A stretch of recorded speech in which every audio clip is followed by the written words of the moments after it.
எந்திரங்கள்லாம் போட்டு கண்டுபிடிக்கிறான். கண்டுபிடிக்கும்போது அது வந்து அவங்க வணங்குற அவங்களோட குலதெய்வம் சுடலை மாடன் அப்படிங்கிறது அவனுக்கு தெரியுது. தெரிஞ்ச உடனே சுடலை மாடனை வந்து அடைக்கணும் கலையத்துல அப்படின்னு முடிவெடுக்கிறான். முடிவெடுத்து முதல் நாள் போகிறான். போகும்போது அவர் வந்து அதே மாதிரி தண்ணி இறைக்கிறாரு. இறைக்கும்போது அவரை வந்து பார்த்துட்டு அப்புறம் அவரோட காலடி மண்ணை எடுத்துகிட்டு வந்து திரும்ப மறுநாள் இரவு பூஜை நடத்துகிறான். பூஜை நடத்தி அவரை வரவழைச்சி ஆடு பலி கோழி எல்லாம் தரேன் அப்படின்னு சொல்லி எல்லாம் பலி கொடுத்து அவனோட மந்திரத்தினால அவன் வந்து சுடலை மாடனை கட்டுப்படுத்த நினைக்கிறான். அப்போ இவரும் வந்து கட்டுப்பட்டுறாரு. ஒரு கலையத்தில் அடைச்சிட்டான். அடைச்சி பிறகு அந்த கலையத்தை வந்து அந்த வயல் இருக்கு இல்லையா, அவனோட வயலில் அந்த கிணத்து பக்கத்தில் ஒரு பனைமரம் மேடு இருக்குது. அந்த மேட்டில் வந்து பனை மரங்கள் இருக்கும். ஒரு 4-5 பனை மரம் இருக்கும். அந்த பனை மரத்தில் ஒரு பனை மரத்தை அடியில் புதைச்சி வைக்கிறான். புதைச்சி வச்சுட்டு அப்புறம் சரி இனிமே நம்ம அவரை அடைச்சாச்சு, இனி அந்த குடும்பம் எப்படி வாழுதுன்னு பார்ப்போம் அப்படின்னு ஒரு கெட்ட எண்ணத்தில் இருக்கிறான். அப்போ இவங்க வந்து வழக்கம் போல் அந்த குடும்பத்தில் உள்ள பெண்மணி வந்து நம்ம ஐயா இடத்துக்கு போய் சூடம் கற்பூரம் ஏற்றி வணங்கிக்கிட்டு வராங்க. வணங்கிட்டு வந்து நைட்டு இரவு வந்து படுக்கிறாங்க. படுக்கும்போது அவங்களுக்கு வந்து ஒரு கலயத்துலேருந்து ஏதோ ஒரு சக்தி வெடித்து வெளியே வர மாதிரி அவங்களுக்கு வந்து நம்ம ஐயா வந்து காட்சி அளிக்கிறார். சொல்லும் போதே உடம்பெல்லாம் அப்படியே புல்லரிக்குது எனக்கு.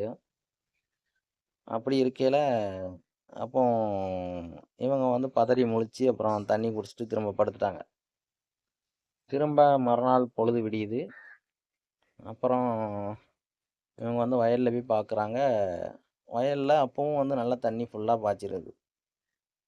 அப்போ திரும்ப வந்துட்டு இந்த மந்திரவாதி வந்துட்டு நம்ம நேத்தான் நம்ம அடைச்சி வச்சோம் மாடனை, எப்படி இது சாத்தியம், இது யார் பண்ணுறா அப்படின்னு சொல்லி கண்டுபிடிக்கணும்ன்ட்டு மறுநாள் வரான்.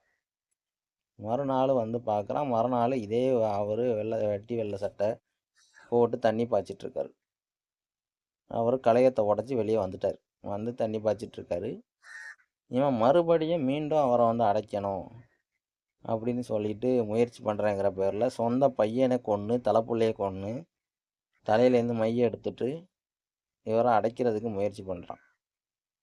அந்த இடத்துல நம்ம ஐயா மாயாண்டி ஆக்ரோஷமாகி அவனை என்ன பண்ணிட்டாரு, அவனை வந்து கொன்னுட்டார். கொன்று கை கால் தனித்தனியாக பிச்சு அங்கங்கே வீசி எறிஞ்சிட்டு போயிட்டார். அதுக்கப்புறம் அவங்க குடும்பமே வந்து ஒவ்வொருத்தங்களும் ஒவ்வொரு கஷ்டமாக வந்து ஒவ்வொருத்தங்களாக இறக்க ஆரம்பித்து இப்போ அவங்க தலைமுறையே அங்கே இல்லை. இதில் இருந்து என்ன தெரியுதுன்னா, பாவம் பண்ணுறவங்க கட்டாயம் பாவம் பண்ணுறவங்களுக்கு நம்ம ஐயா மாயாண்டி தக்க தண்டனையை வழங்கியே தீர்வார் என்பது உறுதியாகிறது. இதுதான் நம்ம ஐயா சுடலை மாடனுடைய ஒரு கதைகள், ஒரு ஊரில் நடந்த ஒரு கதைகள். இதை வந்து ஒரு வயதானவர் தான் என்கிட்ட சொன்னார். உங்களுக்கும் இதே மாதிரி ஏதாவது கதைகள் தெரியும் அப்படின்னா எனக்கு கமெண்ட் பண்ணுங்கள், சப்ஸ்கிரைப் பண்ணுங்கள் நம்ம சேனலை.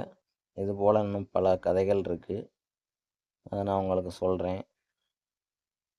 உங்களுக்கு தெரிந்த கதைகளை நீங்கள் வந்து கமெண்ட் செக்ஷனில் எழுதி போடலாம். அதை கூட நம்ம வந்து ஒரு ஸ்டோரியாக இதில் போடலாம். சரி, எல்லாரும் வந்து அவங்கவுங்க குலதெய்வம் அருளோட நல்லா இருங்க, சந்தோஷமாக இருங்க. அடுத்த கதையோட நான் உங்களை பார்க்குறேன். பாய்.